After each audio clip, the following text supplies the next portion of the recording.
Okay, this is my audience. Hi. Hi. Okay. 1 second. Okay. Okay. Here are my note cards. Life has always been about blending in, whether for the importance of society, a specific workplace, or with the help of a beauty blender. Like a beauty blender does with makeup, it is easy for us to become absorbed in the unwritten laws of society. Initially, I got into makeup for the sense of fitting in and wanting to be like the other girls around me. But over time, I found a passion for it and a sense of want to learn more about it. Although there are days I feel disgusting with it on. With the help of some research, I've come to realize the world is structured on adapting to the outside environment and controlling our preferences to what society brings upon us. I personally discovered that I exhaust myself among many others, trying my best abilities to follow the rules of a civilization I don't fully agree upon. In today's day and age, beauty becomes as a main factor as to who will become hired in a workplace and where. Browsing the EBSCO web, I found an online titled Beauty is the Beast by Amy Sage Webb, a co-director and professor in American Literature and Theology, stating, even when women operate the same high-powered careers as men, these women's physical appearance, such as acne, is overly marked upon the media and becomes an acceptable measure of their worth. Even after being hired as professor, Webb experienced many disengaging comments from her students. They would ramble on about her choice of makeup choices or even questioning her hairstyles. Many women feel the pressure to always look their best, whether it's in a workplace full of men or in competition with other fresh-faced women. Beauty takes on a more important role aside from letting men and women show their creative sides. It keeps us blended with the society, forcing us to fall in continuous pattern of belonging.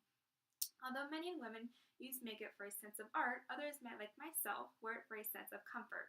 We see it as a way to blend away the flaws and enhance our best features.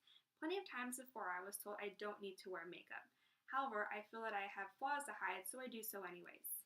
Doing some research on the RCC website, I discovered Alex L. Jones and Robert S. Kramer, who work in the departments of psychology at NYU and Swansea University, who say in a journal article, specifically, it has been previously shown that the effect of cosmetics on attractiveness, a source of within population person variation, is very small, explaining just 2% in the variance in ratings. More simply, while facial cosmetics do increase attractiveness, that contribution is small and does little to change an individual attractiveness standing in the population. To much of the population, when someone wears makeup, it does not magically enhance our sense of attractiveness the way some of us may feel it does. There have been much questioning that if it does increase our appearance, then why do we continue to do so on a regular basis?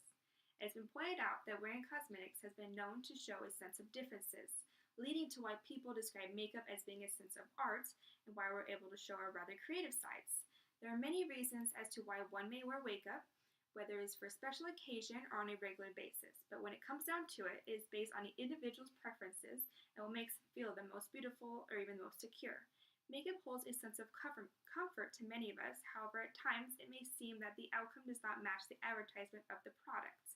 Society has been known to bend over backwards for a promising product advertised in commercials as being the very best. However, once used to the fullest ability, seems to fall flat to the expectations. Most of the US is focused on money and how to make more of it. They pushed away the urge to tell the truth and focus on what would be more appealing to the audience. With this in mind, I stumbled upon a web-based journal article by Ashley O'Neill, a global studies author, explaining, while the call for heavy regulations of beauty and fashion advertising has picked up steam in countries across the world, the United States is more reluctant to regulate. Many effective use of makeup as a beauty tool in helping to gain confidence. However, using cosmetics and not getting the same results as the advertisement showed or promised, it tend to give us a sense of belittlement and makes us users feel as if it can never live up to expectations of the advertised models. This effect on young women in particular decreasing their self-esteem, making them feel lesser value to those on the screens. The digital modifying of the skin used for commercials leads to these young women to feel that their beauty will never meet the expectations of society. Makeup and beauty tools comes in endless shapes, sizes, and colors. However, what they mean to someone and how they are conveyed will at times be very similar, whether it's to help the appearance for a job interview or rather boost the self-esteem as a way of feeling more put together. Makeup in itself is an art and will not magically turn anyone into a poreless, flawless human being. We are all individuals that morally want the best for ourselves. If makeup does the trick, then so be it.